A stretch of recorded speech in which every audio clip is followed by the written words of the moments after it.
Welcome, everyone. Thanks for joining us here at the T3G Third Thursday webinar, February 18th, 2021 for GIS projects and the ArcGIS online competition. I'm Charlie Fitzpatrick, and I get to be the MC for the evening. And thanks for being with us, taking some time. We are the T3G community, and for those who are new to this, new to the community, new to this event, we all believe that GIS is a powerful tool for helping people make good decisions because they understand the world better. And what T3G is about is helping more educators use GIS so that we can have a really positive impact on education and change the world that way, in the way that we know how to do. You can see more about T3G at the address that you see on the page, esriurl.com/T3G. And I know that you've been there because that's how you got to come into the webinar. So you can explore more about T3G there. This program is indeed being recorded so people can see it. We do ask the audience, go ahead and turn your camera off, mute your mic, but put your chat on so that you can participate, pass notes with each other. We like that in our classes. There will be a presentation and discussion time, and then we'll have Q&A at the end of that, and then we'll have some announcements. And at the end of the program, end of the formal program, we'll turn off the recording, and then we've got social hour and social half hour. But if you are interested in joining us, just hang on, and it's totally optional. We open up our mics and have a chat with whoever is there. So we assume that if you are here, you are agreeing to these conditions, having your name visible, and if you contribute to the discussion, that you're okay being identified in the discussion. So if you don't like those, go ahead and exit now, and you can watch the recording afterwards. Otherwise, we'll get underway. We've got three wonderful panelists with us this afternoon. Brianne Wegner from Sauk Rapids Rice High School in Minnesota, where she's a geography teacher. Mike Wagner from Loudoun County, Virginia. He is a science teacher at Heritage High School, GIS teacher there, and a GIS instruction lead across the district. And from California, San Diego Mesa College in particular, we've got geography prof Waverly Ray, who is also the California State lead for the ArcGIS online competition. And you're going to be hearing from them in a little bit. What I want to do is to get us started with a little bit of intro to projects. And T3G came up with some graphics that help us understand some things. You can see these handouts or posters at this address. We're going to take a look just at the graphic part of this handout version of the instructional use of GIS. And this is one that we rely on a lot. It really says a lot about the instruction. You'll see a general ramp from this bluish to the reddish, and it is from direct instruction to independent learning, and more defined process to more discovery process. Now, a lot of people see this and they say, there, that top strategy, that's what I want to have my kids do. I've learned GIS today, I'm going to have them doing that tomorrow. And that's a challenged process to get to, and I liken this to jumping right away into climbing Mount McKinley when you've gotten your first pair of hiking shoes. You don't want to go up there too quickly, too soon, because too high, too soon, because that tends to lead to frustration. But if you stay and hang out at level 1 or strategy 1 in the presentation mode, stay there too long, that ends up being boring. So this has been a very useful document for a lot of our T3G community to understand, to think about how they present, and to try to get people into working their way into doing some projects. So what we want to do is to hear from 3 different communities, 3 different states, and 3 different levels of participation. And so our panelists are going to respond to some questions that I gave them in advance up front. And we're going to start with Brianne. And so Brianne, if you can start going ahead and getting ready, I'll stop sharing my screen. But think about how you and your colleagues deal with projects in general. Think about them as instructional activities, and are there, how do you deal with projects at the school, and particularly the supports that are needed there, and any thoughts that your students have about them? And let me stop sharing here.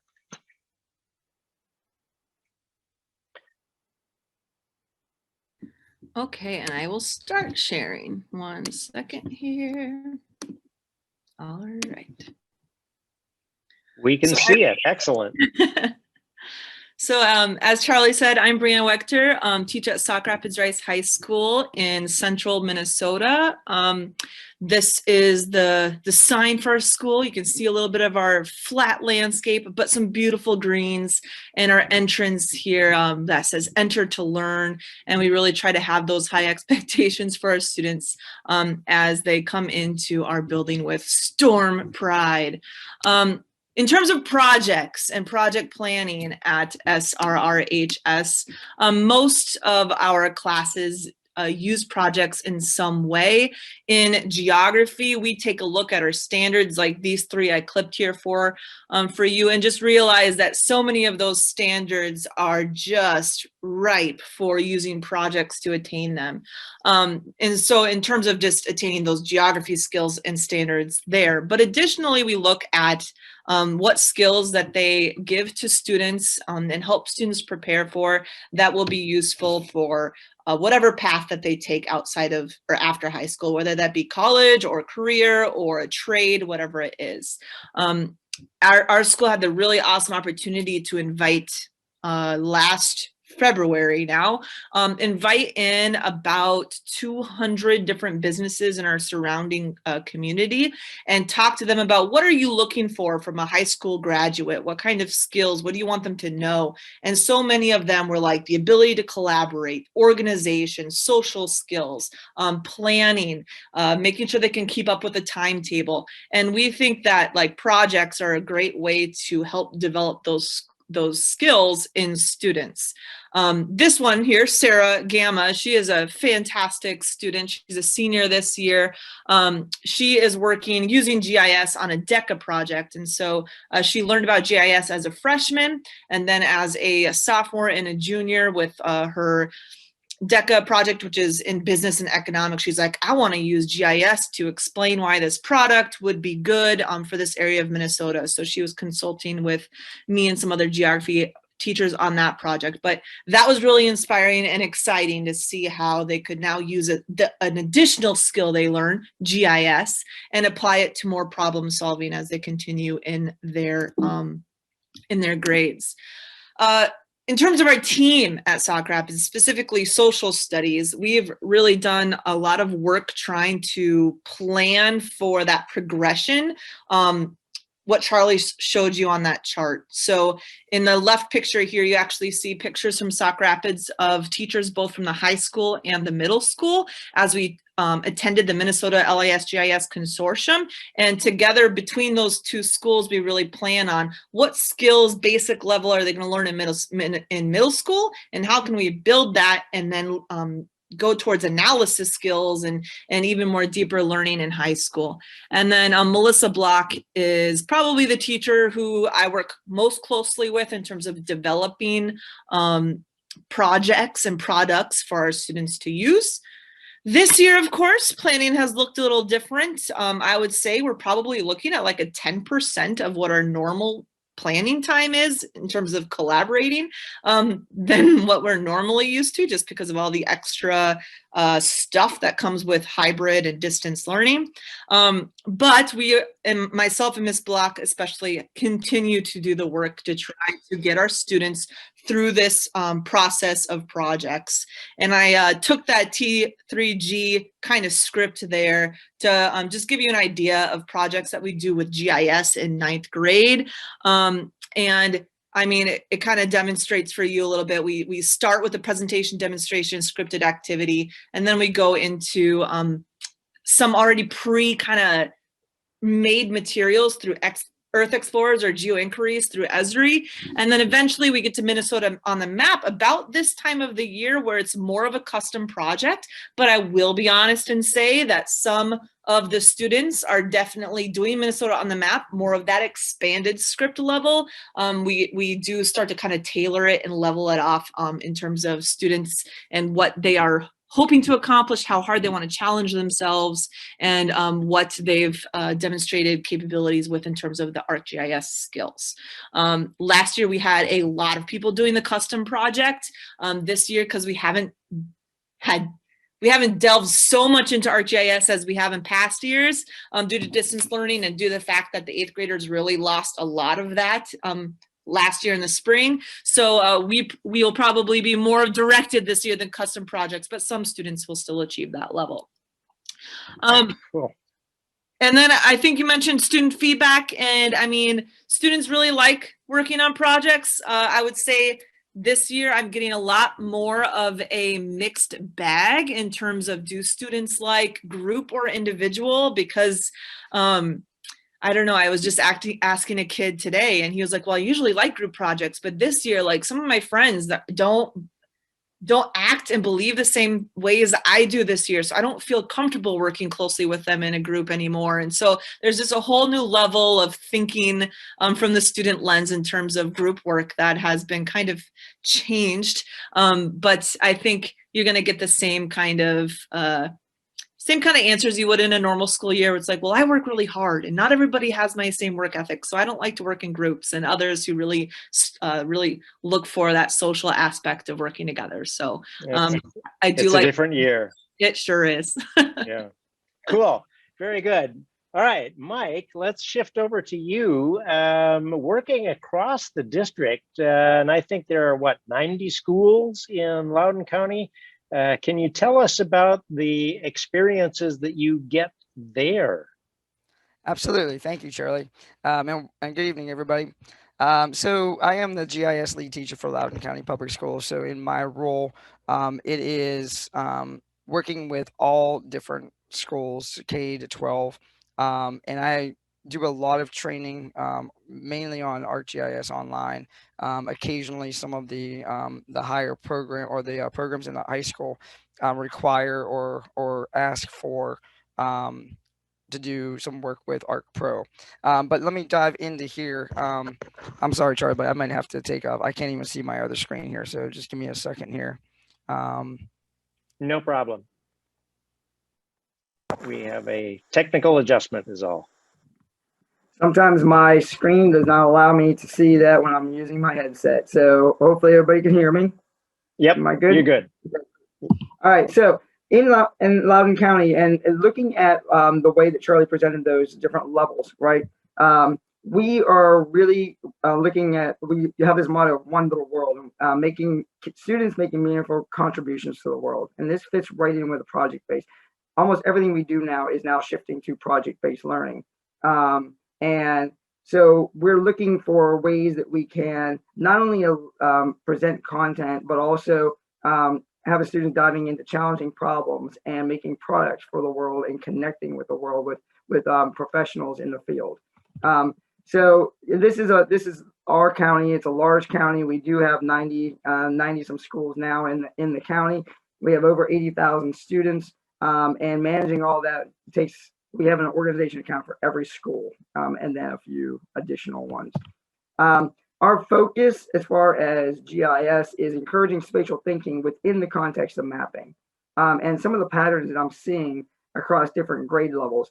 For elementary, what we're focused on is simple mapping, making story maps, because story maps have a way of being able to just kind of lead you through it. You don't need a whole lot of experience to be able to produce a very simple story map, especially if you've already created a map before that. So we have students, especially in grades 3 through 5, working with story maps and then collecting data.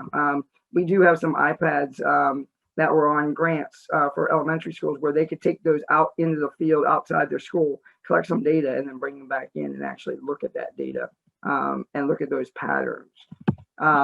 In middle school, we are looking at independent lessons using story maps, collecting their own data, analyzing data sets, things like earthquakes and hurricanes, putting together story maps based on that hurricanes and earthquakes. And then new to Virginia this year, we have new computer science standards.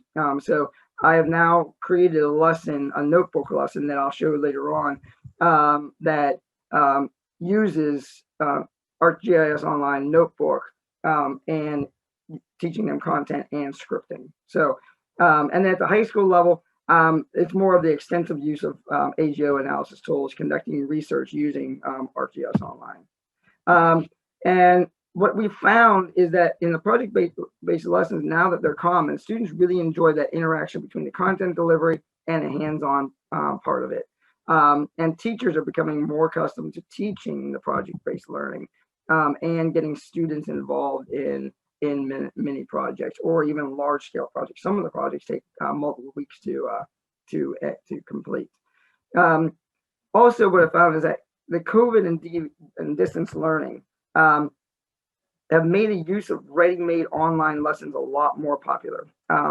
In the mad rush last February and March of shift from being in the classroom and all of a sudden now we got to go to distance learning, it was, what can I grab? Where is it? How can I get to this? And having a lot of already created lessons using ArcGIS Online that were already ready to go. Here you go. Use this. Give the students this to do. And that really got a lot of the teachers, especially those that were in my training before that were already familiar with ArcGIS Online. It got them really motivated to use that. And the students really enjoyed that. We've actually seen a slight uptick in the usage during COVID because of that nature, because there are already pre-made step-by-step kind of lessons that students can work through. And this is kind of our progression and fitting that kind of project model. Teachers and the students kind of go the same way. Teachers are more of what can I already use that's already done, and now how can I modify it, and then how can I create my own? That's kind of their progression. With the students, it's using existing data and maps, and then looking at trying a pre-made lesson, creating a simple map on their own, saving it, creating a simple story map, and then collecting their own data, displaying it on a map, and analyzing it. Using the analysis tools, and then using the advanced analysis tools, and you're doing some of their own research. So that's kind of the progression we see from, and this is going from kindergarten level to senior in high school. So it's kind of a K-12 progression. And I would like to say that we're using it all the time, but we are, with this many students and this many teachers, it's a work in progress. We are definitely making moves toward integrating GIS fully, but we're just not there yet. If I was putting a percentage on it, I'd say about 30% right now. And that's just because of teachers just have so much other software thrown at them to use. This is just, another one that we're trying to get them some information to use it. Very cool. All right, if you can then go ahead and stop sharing, then that's terrific. That'll give a chance to bring Waverly Ray in here. And Waverly, at the state level, do you get to see any evidence of people coming in with project experience, or what is it that you see? California is a big state, obviously, so that's going to give you a bit of challenge as well. Yeah. So what do you see? So, well, first of all, I want to thank everyone. I really love the T3G community. I always feel welcome here, so I'm really glad to be here. I want to say there's several teachers and geo mentors that are in attendance. Feel free to add comments, your perspectives in the chat. That'll help me out. Because as Charlie says, we are a big state. I just want to throw some numbers. We have more than 1,000 school districts, 11,000 schools, 300,000 teachers, and 6 million K-12 students. So to try to summarize that is a challenge. So I'm just going to try to hit some broad brushstrokes, and maybe my colleagues in the state can give more details in the chat. We do see pockets of intensive project-based learning in schools. Typically, it's an initiative at the school district level, partnering with a third party, often like PBL Works or another agency like that. It is included in the state's instructional standards for the California Next Generation. So maybe not the standards themselves, but some strategies that they recommend for students to implement this type of project-based learning. In the social sciences realm, it's more inquiry-based learning is more of the focus. And so it depends on if the teacher's been trained in problem-based learning and GIS education, right? If that's happened, then we'll see this sort of adoption happening. It's more common in CTE programs, which I would assume those career technical education programs would have more of the project-based learning in it. And then I can say anecdotally in my own teaching, there's a couple of high schools that are feeder schools to my community college. And I can tell about at the 3rd week mark that they went to a school that was based in project-based learning. Anecdotally, they are better at collaborating with others. They're better at, I think they're better analytical thinkers. They're less likely to want the answer from the teacher, right? And so it's definitely something I want to thank all of you K-12 folks who are engaging in this, because we definitely see the benefits of it at the college level. So I think it's just really clear when a student has gone to like the 4th and 5th level of those strategies that Charlie mentioned earlier, it's really apparent once they come into my classroom at the college level. So that's the sort of broad brushstrokes. Thanks, Mark, and anyone else who wants to add in some comments there. Cool. Thanks very much, Waverly. And what I want to do now is to jump in here and come back to looking at shifting to the ArcGIS online competition. This is a competition for US high school and middle school students. There's a short URL that will get you to a quick set of information about the competition. And basically, it is a project-based approach. We want students either solo or in teams of 2 to do a project, do some research, and then present their content, present their results to the school. Any number of people can engage in a school, but the school can then pick its 5 best to send to the state. So the first level of the competition is at the school level. The second level is at the state level. The state gathers up all of these entries 5 by 5 by 5, and they try to pick the top 5 high school ones and top 5 middle school projects and award $100 to each of them, and then pick 1 at the high school and 1 at the middle school level for a final level of competition. They send us all of their results. We combine them, and if things work right, then we try to bring some people to the user conference, the Education Summit in San Diego. That's the plan. That was the way it worked 2017, 18, and 19. In 2020, of course, there was COVID arrived, and so we didn't get to do that, but you do get to see here at the results story map, you get to see the results from 2017, 2018, and 2019, in addition to 2020. And what we ended up doing was walking people through who really did a nice job on the things that we were looking for in each of these projects. And what we have in 2021 is even more states are participating. 42 states are engaged this year. So this is going to be an even tougher year than in the past. So what I now want to do is to turn back to our panelists, and I want to go in sort of reverse order here, beginning with Waverly, and say, can you walk us through how California has gone about this? What kinds of supports have you put in place for the participating students and teachers? And are there some patterns that you've noticed? Thanks. So, I mean, I think I'm going to say wide variation a lot when we look at patterns. There's a wide variation in the grade levels, in the subjects, mostly in social sciences and environmental sciences. But we have elementary, middle, and high school participants. The teachers also vary. Is it something that they do in class solely? Is it something that's in class and assigned of homework? There's also a lot of like after school programs that use the contest as well as a way to teach spatial thinking skills. There's a variation in whether they use GIS only for the competition, or is it something they've been using the whole year round?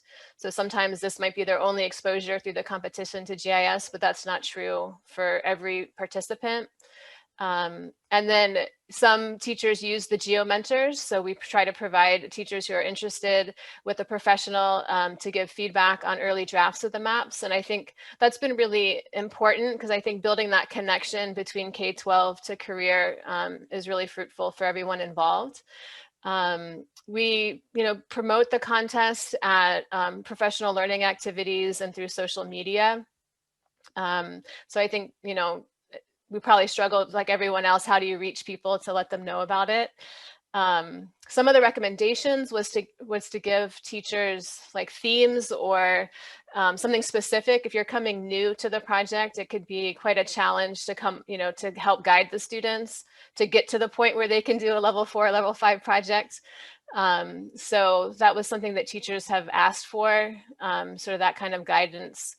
And another thing that we do is we try to have some flexibility. So we have the regular competition, but then we also have a showcase. And, for example, the competition, right, it has to be a group of 2 or fewer students. And so maybe there's a teacher who that doesn't work with their setup, then they can still submit their students' work, but not just for the competition. That wouldn't work. They would submit it to the showcase.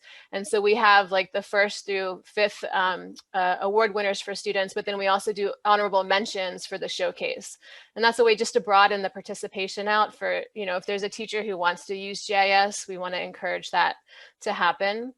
And then I thought maybe I would just show just a few of the projects if there's time. So, and some of the teachers were their classrooms that these came from. So this is a high school project. And I really like this one, especially because it's local to the students and you can, there's already like impacts, which I think some of that, the best project-based learning students can see the impact on their own life. So this is a high school science class. And then, sometimes the themes come naturally, unfortunately. So that like in 2018, we had a bunch of entries related to the campfire. So this was a middle school science class. This one, Skate Equity for Santa Ana Youth, this was an after-school program focused on sort of justice issues. So it was really great to see students sort of activate within their communities for something that they wanted to engage with local government on. This one, a public health issue. So this was a 9th grade World Regional Geography class here in San Diego. So that was a really apropos a topic. And then we switched to this one, 7th grade. This was a computer technology, a CTE class in middle school. looking at some water resources issues. And then all the way down to the 4th grade, looking at endangered animals. And so this was an after-school program really facilitated by a geo mentor. So there's really, such a wide range of topics and settings. But the neat thing is that they're all can be successful with, creating an entry for the contest. So that was that. I'm going to put my email while I'm thinking about it. Anyone in California who wants to learn more about the competition, feel free to send an email to me in that Gmail, and then I'll turn it back to Charlie. Thanks. Thanks. That was really great. And I think there are going to be a number of states that may follow you on that showcase idea. I think that's a great way to get people engaged who might not otherwise be that way. Mike, let's come back to Loudoun County and the whole district. You get to keep an eye on what's going on in a lot of schools there that are eligible to participate. What can you tell us?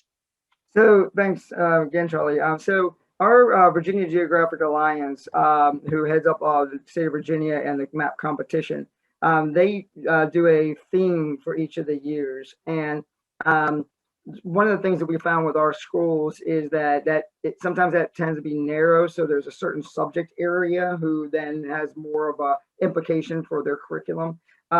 This year it is what's in my watershed. And I think that is going to be a lot more popular theme because it fits across a lot of different subject areas and a lot of different grade levels. So in our proximity to the Chesapeake Bay, I think that's going to be really impactful, and I think that's going to be something that our teachers are going to want to do.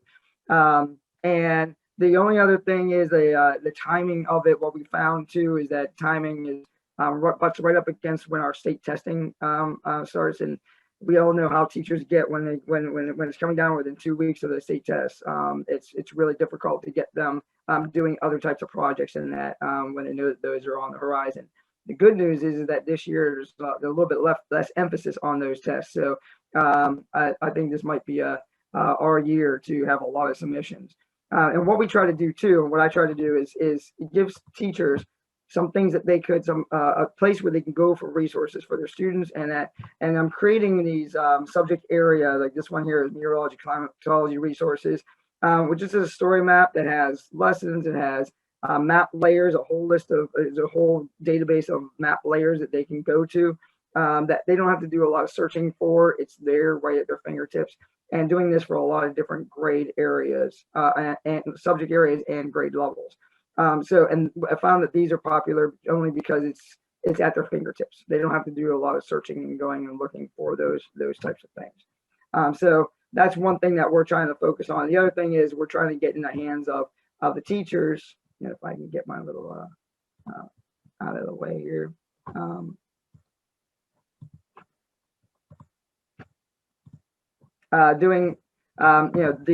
This was a lesson that both the Virginia Geographic Alliance, along with and Catherine Kieran, had a lesson about this on the Teach GIS site. And so this is one of those that we're trying to get these into the hands. We've made this a little bit more interactive and useful, where students can actually see. One of the problems we know that the students have is being on Chromebooks, is what our students have. It's very difficult to flip from tab to tab. So having directions on one and maps on the other one is not very conducive to them and being able to navigate that. So we try to put it together in a story map format so that they can have everything in one view, and then hopefully be able to also embed questions within these story maps to be able to then help them. But getting these geo inquiries into their hands that are related to the Chesapeake Bay, and start getting them thinking about questions. What might they want to look at themselves, or them individually, or their team? So that's kind of where we're going in Loudoun with that.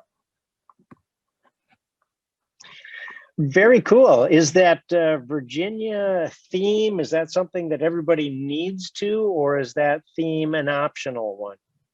I believe it's what they're looking for the topics to be on for that for this particular year. And I guess that helps with the judging and that of them. But yeah, so that's what was sent to us about this. Okay, that's great.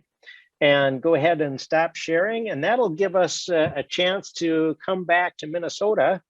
And Brianne, tell us about your situation at Sauk Rapids Rice High School.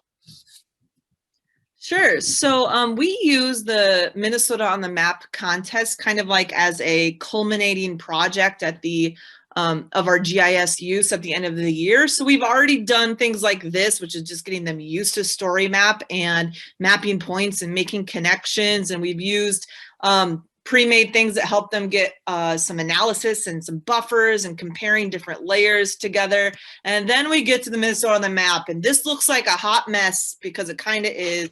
But this is like the calendar that that myself and the other geography teachers use to share, to like link in all the resources we're going to use and kind of map out our process. This was our last year's calendar. And so as you can kind of see, we were lucky enough to get our project pretty much done before we went into distance learning and all of the craziness happened. So we were really lucky to get that done with our students. And we do it with all of our freshman students. So there are 4 freshman teams, and each of them have 80 to 85 students on them. So last year we had 320 students making a map for the Minnesota on the Map contest and making a story map. Some of them did it in partners, so there weren't 320 projects, but they were all involved in it somehow.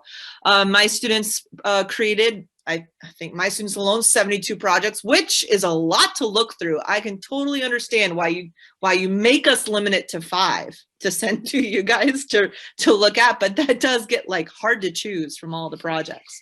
But this is our crazy calendar, and we are lucky enough to have geo mentors who have come in to consult with our students.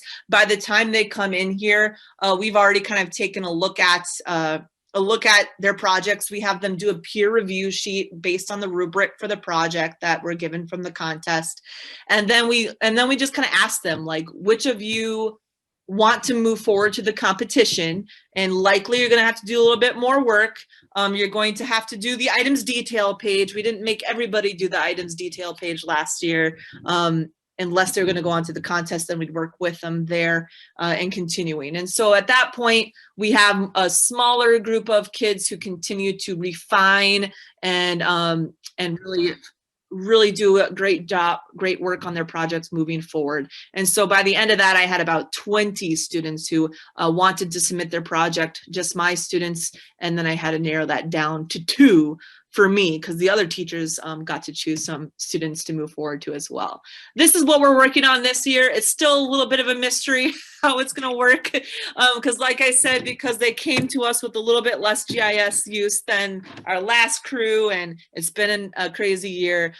We haven't done as much of that pre-work this year, but we're gonna do it. We'll make it work, and we are embarking on that. I think next Friday is our kickoff kind of with our students and getting them really excited. We've been mentioning Minnesota on the Map since the beginning, but we don't really get into it until later. And our contest generally is pretty open in terms of it just has to be related to Minnesota. So our students get really creative with what they're passionate about to create their maps. These were our last year's contest winners.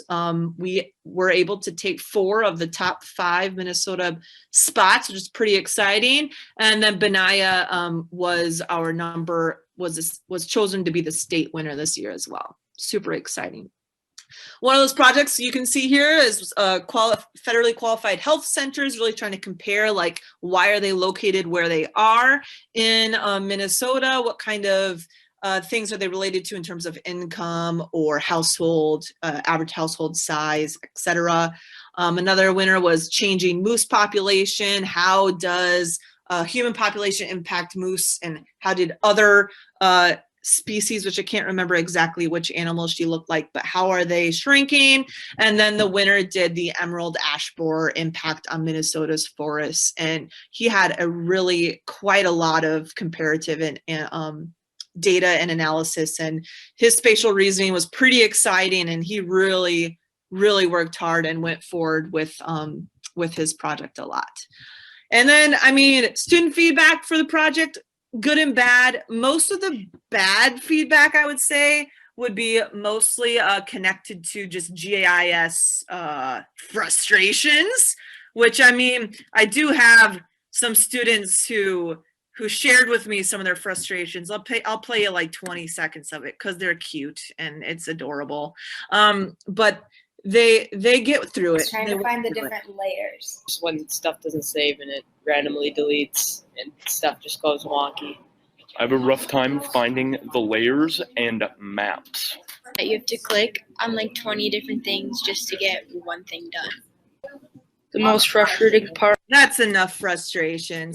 But it's funny. They work through it. And when I think about at the end of the Minnesota on the Map project, like what do they get out of it? Why do we keep doing this every year? It's just exciting to see them persevere, because many of them are like, okay, I've tried to run this analysis like 7 times and nothing's working. I'm like, but did you try it this way? And then they try it and then they get the results they want and they're excited and then they get inspired to do something else, and just them problem solving through it and really trying to like work through the struggle is worth it, because that's what they're going to need to do. So it's scary for me as a teacher because I don't know how to solve all of their problems a lot of times, but I think that's also important for them to see the vulnerability and see the, yeah, I don't know, let's figure it out. We can do it.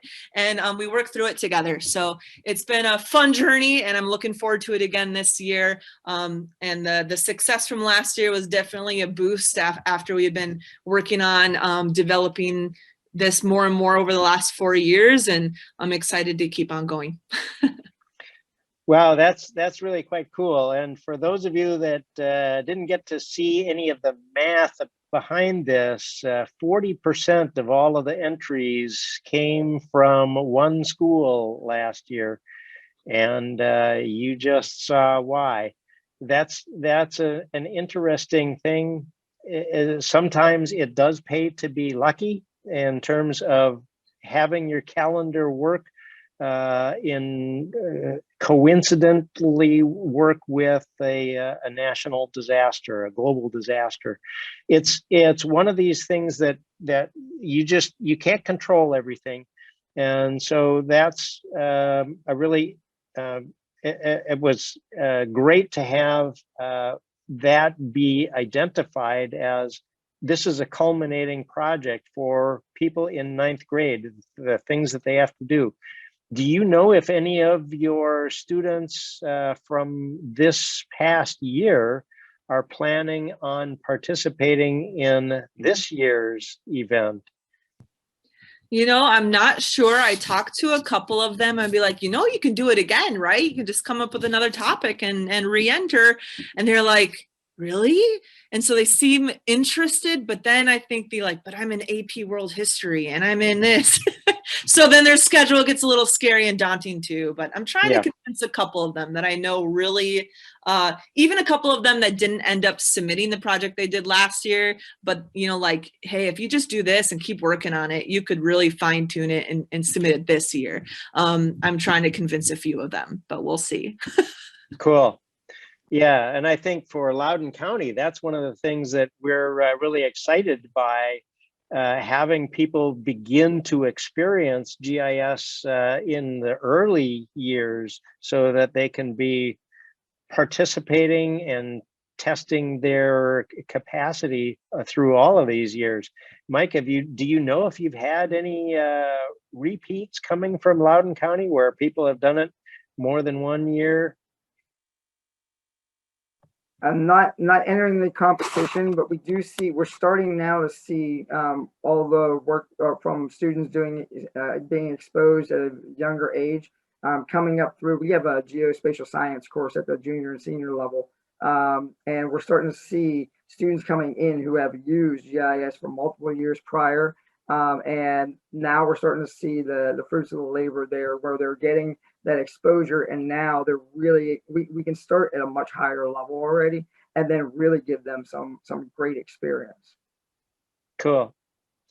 And Waverly, is if you had one of the questions that I've always been interested in is how the states find their judges, and what they might do if all of a sudden 100 Sauk Rapids Rice high schools show up with all kinds of projects apiece. Do you have a ready pool waiting for all of your judges?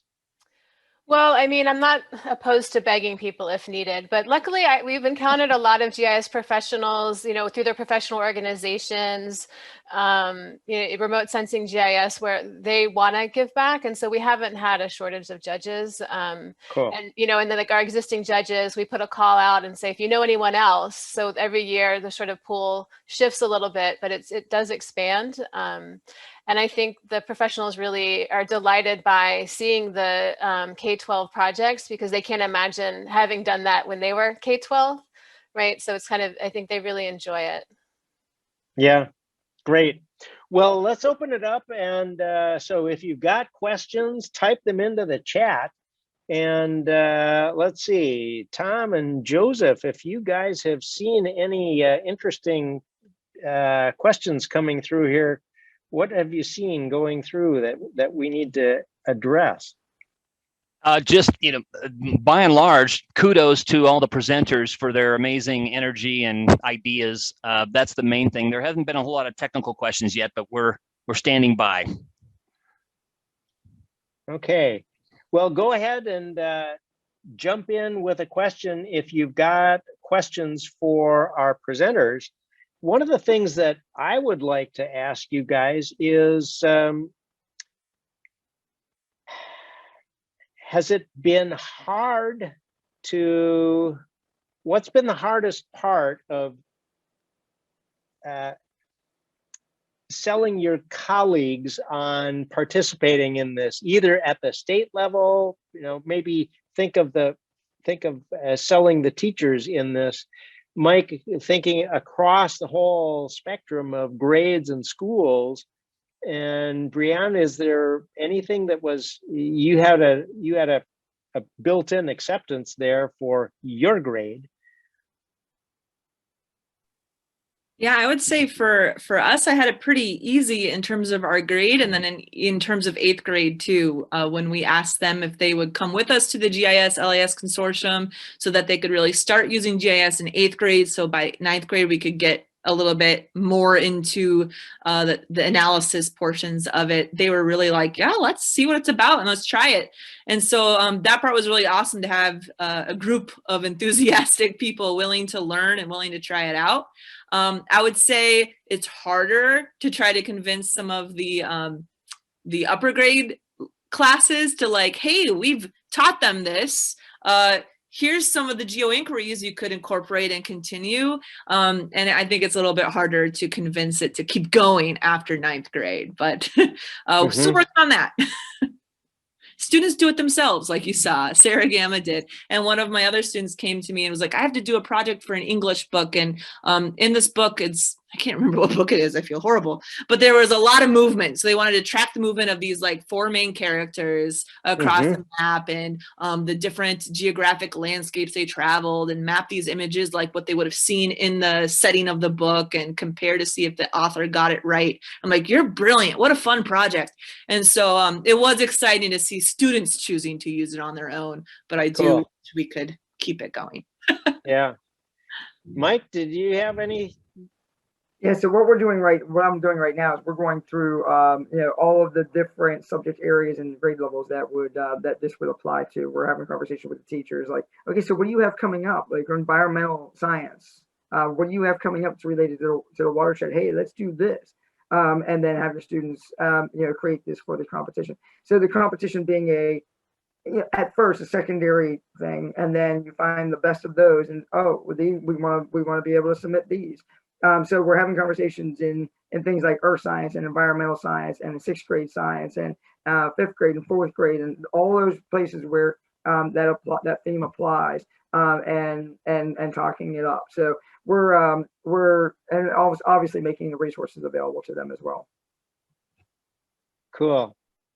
Waverly, any thoughts about challenges in California? I mean, I think really we're just lucky we're a large state, so there's enough teachers that have that spark in their eye to want to do something like this, that you know, intrinsic motivation to do something. I saw Dominique, a teacher in our state, mention that, you know, tying it to standards, so making it really clear to teachers how it you know, can fit into their existing curriculum is really key. But I don't have a good answer for that question. It's a tough one. Okay. Joseph, Tom, have we had any other questions that we need to address here? The ones that have come in have been answered. So Okay. Thank you folks for doing that, but keep them coming. Outstanding. Yeah, I see a couple of elements about homeschools. Of course, homeschool people are eligible to get an account through either our club kit or work along with a nearby school. It does mean that the entry for this needs to go through the school of record, whoever that school of record might be. If it is a homeschool group with only 3 people in the homeschool, they get to submit up to five projects. In Brianne's school, only with 300 odd, well, 225 projects submitted, gets to submit to the state 5 also. So it's not everything is equally sized appropriately, but we do that as well as we can all the way up and down. Anybody want to jump in with a special question for our panelists? Open up your mic, come on in. Let's see, we've got a couple of minutes. We got 3 minutes if somebody's got a great question. Allison from Michigan. Yeah. Hi, I have a question for Michael Wagner. And I was wondering about the layers that you have ready for students to use. How do they add it right from like the map viewer, or they like search for it, or how do they get to those layers? So they can, I have it in a group. And then what happens is they go there, they click on the layer and they add it to the map. They add it to a map. And then they can start their map from there or add that layer. But it also gives them the name of the layer where they can just take that, copy that name, put it in the ArcGIS search for their own map and add it that way as well. So there's multiple different ways where they can do that, but the easiest is just clicking on the layer, add to map. Okay, thank you. Very cool. Now I know that some of the states have been doing webinars, doing training events. There are all kinds of ways that states have been supporting this. So think about what you might do in your state or might do next year. One of the pieces that I've encouraged states to think about is trying to run something that is an introductory exploration, some kind of an activity that you can do in the fall, so that will get people exposed to some things, get people thinking about working with these tools. It can be entirely for fun. You can engage people in a lot of activities. We need to try to get people to have a little bit more fun with this so that they can think about it. And golly, that middle week of November, the middle day of the middle week of November, Joseph, what happens on that middle day of the middle week of November? Gosh, you mean GIS Day, Charlie? Heck of a deal. Yeah, that's a great way to think about having some events in the fall that can lead up to a culminating event on GIS Day, maybe even an early little school project or class-wide project or something like that. And Joseph votes yes, I see. Excellent.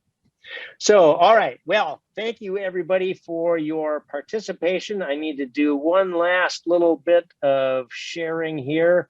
So I want to say thanks to our panelists who were outstanding in their presentations, giving all kinds of ideas in here. You got school, district, and state level across the country. This is cool. Thank you very much, Brianne and Mike and Waverly. Now, a few announcements. First, again, if you are new to T3G, it is open for membership. There's you don't have to buy anything. It's just a matter of if you are interested, you can go in and explore. You do get to say, okay, yes, I agree to have my dot on a map and allow somebody to find out that I know something about using GIS in schools, and they can identify you and talk with you perhaps. But there are various things that you get to participate in, and a listserv is one of them. And basically, it's a personal learning network. There's the competition. There's the address. We do have 42 that are participating this year. And if you have questions from any state, you can send them to me, cfitzpatrick@esri.com. Hopefully there will be, states will be sending 5 high school and 5 middle school results after giving out $100 to each of them and entering a national competition. Again, that the theory, the hope was that we would be able to have a national gathering in San Diego. Just the other day, there was an announcement that the ESRI User Conference will be Monday through Thursday, and we are inviting people to join us virtually. It is going to be online again. May not be a surprise for you. It is a little bit of a, it is a big disappointment, but we all want everybody to be healthy, and we couldn't guarantee that that was going to be the case. So the decision that was made, and take a look over here, the GIS Ed Summit is going to be virtual as well, June 21 to 22. Wait a minute, June, that's before July. Yes, this is going to be June, late in the year. We don't know exactly what is going to happen in terms of how we're going to deal with the judging of the competition and what will happen. So all we know right now is that compared with the descriptions of the guidelines and the details, there won't be a San Diego portion this year, but beyond that, stay tuned. We'll get information out to the world as soon as we know it. Otherwise, we're ready to think about next month.